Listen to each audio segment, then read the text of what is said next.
Channel. I am सिमरन सहानी। तो आज मैं आपको पढ़ाने वाली हूँ माय मदर एट 66 के मोस्ट इंपॉर्टेंट क्वेश्चन आपके बोर्ड एग्जाम के लिए। ये क्वेश्चंस को बाय हार्ट कर लो, इन्हें ध्यान से देख लो, समझ लो, यहीं से तुम्हारा पेपर का एक आंसर बन जाएगा। ठीक है जी, चलो देखते हैं पहला क्वेश्चन हमारी पोएम माय मदर एट 66 का। इसकी जो पोएट हैं वो है कमला दास जी, और कमला दास जी ने इसमें वो इंसिडेंट बताया जब वो जो है एयरपोर्ट जा रही थी अपनी फ़्लाइट पकड़ने के लिए कोचन की, तो तब रास्ते में एयरपोर्ट जाते हुए इनके बराबर में इनकी माँ बैठी होती हैं जो 66 ईयर्स की हो चुकी हैं।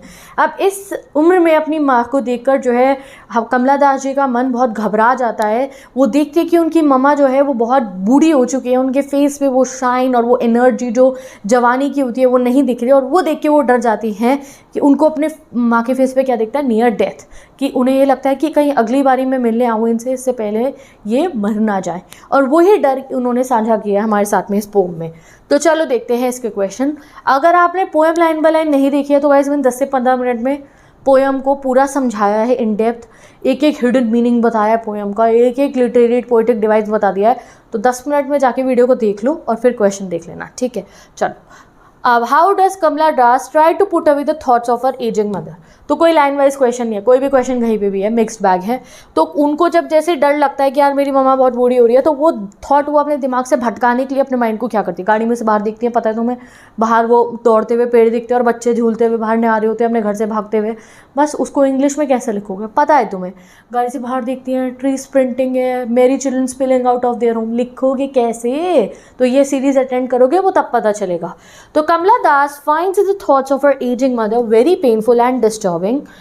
It is hard for her to accept the fact that जो है her mother is growing old, as it brings back to her mind her childhood fear of losing her mother. तो जब वो सोचती हैं तो उनके मन में डर आ जाता है।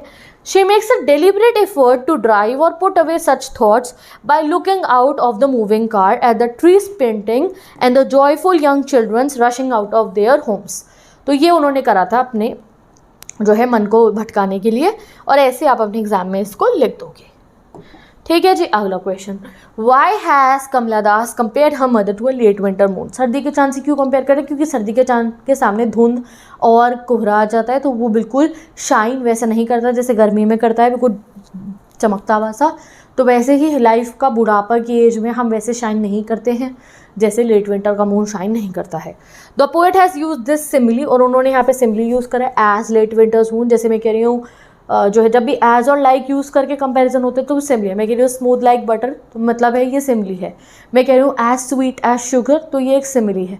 सिमिली मतलब कंपैरिजन कर रहे हो, तुमने मीठा शुगर से कंपेयर करा, this is as sweet as sugar. ठीक है, मैं कह रही हूँ इट इज़ एज जो है मैं कह रही हूँ it is smooth like butter. तो मतलब मैं क्या कह रही हूँ कि ये जो है कंपैरिजन कर रही हूँ किसी चीज़ से। वैसे ही उन्होंने यहाँ अपनी माँ का कंपैरिजन किससे करा? चांद से, बट ये कंपैरिजन एज और लाइक का यूज़ करी हुआ है, तो इसलिए सिमिली है। The poet has use this simile as a late winter's moon look to hazy. उन्होंने ये सिमिली इसलिए यूज़ करी है क्योंकि विंटर का मून कैसा होता है, हेजी मतलब क्लियर नहीं होता है, एंड लैक्स ब्राइटनेस, बिल्कुल भी चमक नहीं होती है उसमें, एंड लस्टर, लस्टर मतलब shine. Similarly, the mother, who is now 66, is pale and has a shrunken and ashen face. She is devoid of जो है exhilaration of youth। ये वाली मत लिखना, exhilaration of youth, ठीक है, या beauty या energy of youth भी लिख सकते हो अगर इतने भारी भरकम वर्ड तुम्हें नहीं लिखने हो तो। ठीक है जी, लिखना भी मत इतने भारी भरकम वर्ड, एनर्जी ऑफ यूथ लिख देना। What does the poet smile in the poem my mother eight 66 show. तो वो जो स्माइल करती है ना, स्माइल स्माइल एंड स्माइल, वो क्या दिखाता है? The poet was in reality very sad, वो रियलिटी में बहुत सैड थी, but she did not want to show her fears to her mother, so she was डर अपनी माता को नहीं दिखाना चाहती थी, इसलिए वो स्माइल करती है। Her smile was just a fuck it, fuck it मतलब एक वो झूठ की चादर उन्होंने अपने फेस पर लगा रखी थी कि नहीं नहीं मैं बहुत खुश हूँ, मैं हैप्पी हूँ, मैं डरी भी नहीं हूँ। She had fears of losing her mother soon. ठीक है, उन्हें डर लग रहा था कि कहीं वो अपनी माँ को जल्द ही खो ना दे। What are the young trees sprinting described? Why are the young trees sprinting described? तो भाई why are the young trees described as sprinting? क्यों उन्होंने young trees को sprinting मतलब भागता हुआ कहा है? तो जब भी आप लॉजिकल बात है, गाड़ी से बाहर पेड़ को देखोगे तो पेड़ भागते हुए लगते हैं अपने साथ में, इसलिए।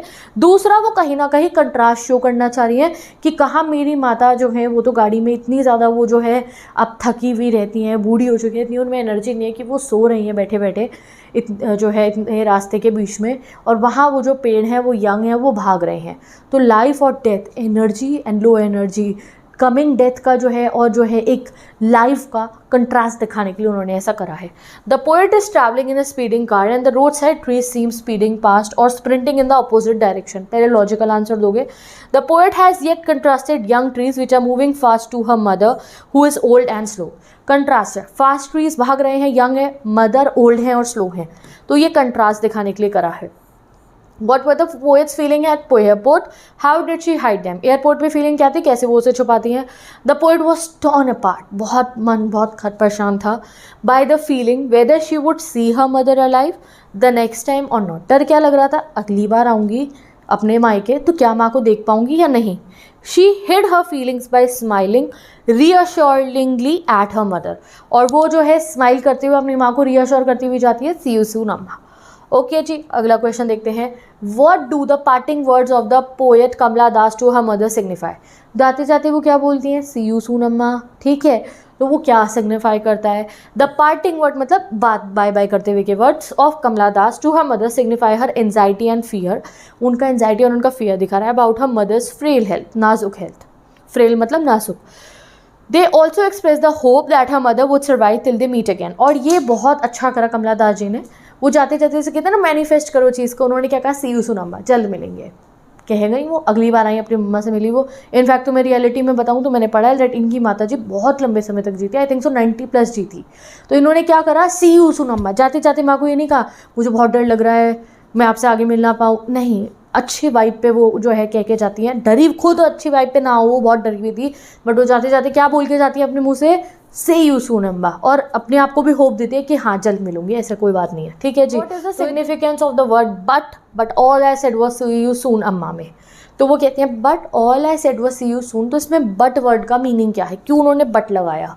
तो बट वो इसलिए लगाया क्योंकि उनके मन में तो बहुत डर आ रहे थे, चाइल्डिश फियर उन्हें दर्द दे रहा था, बट वो ये सब कहती नहीं है, वो कहती हैं सी यू सून अम्मा। तो बताओ, the word but in the line but all I said see you soon amma is to contrast the poet's actual emotion and what she said.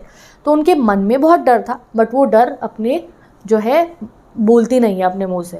The word but suggests that the poet's thought and feelings were much complex and emotional and the poet is holding back her true fears with regard to her mother's life. तो but ये दिखा रहा है मैं बहुत डरती हूँ, मैं बहुत डर, बट मैंने वहाँ को ये नहीं कहा, हमने कहा आई सी यू सून अम्मा। नेक्स्ट क्वेश्चन आता है, what is the significance of images of splitting trees and merry children?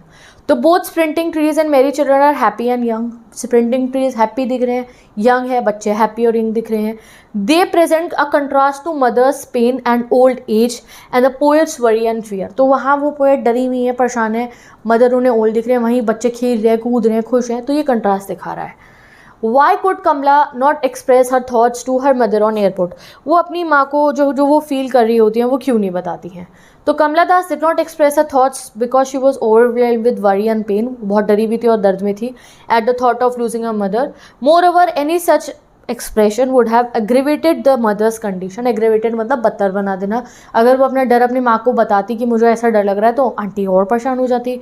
So she just said, see you soon, अम्मा। Bring out the significance of the title My Mother at 66. क्या सही title है, बढ़िया title है? तो yes, the title is very apt मतलब suitable. As the subject of the poem is the poet's aged and frail mother. क्योंकि subject कौन है, उनकी aged mother और frail mother। अब वो लिखती My mother is very old तो अच्छा नहीं लगता, उन्होंने My mother 66 लिखा, 60+ सिटीजन हो जाते, हमें खुद पता है माँ उनकी बूढ़ी है, कुछ ऐसा होने वाला है पोएम में। It at once establishes the context in which the Kamla is writing, the mother's unexpressed pain and the poet's worry about her mother's frail health, old age and perhaps imminent death. Next question, comment on the tone of the poem reference to the my mother age. जब तुम्हारा paper होता है ना तो मुझे हज़ारों comment करोगे दीदी हर पोम की टोन बता दो, टोन बता दो, और तब तुम्हें याद आएगा कि अरे मैंने तो मई में ही बता दी थी हर पोएम की टोन।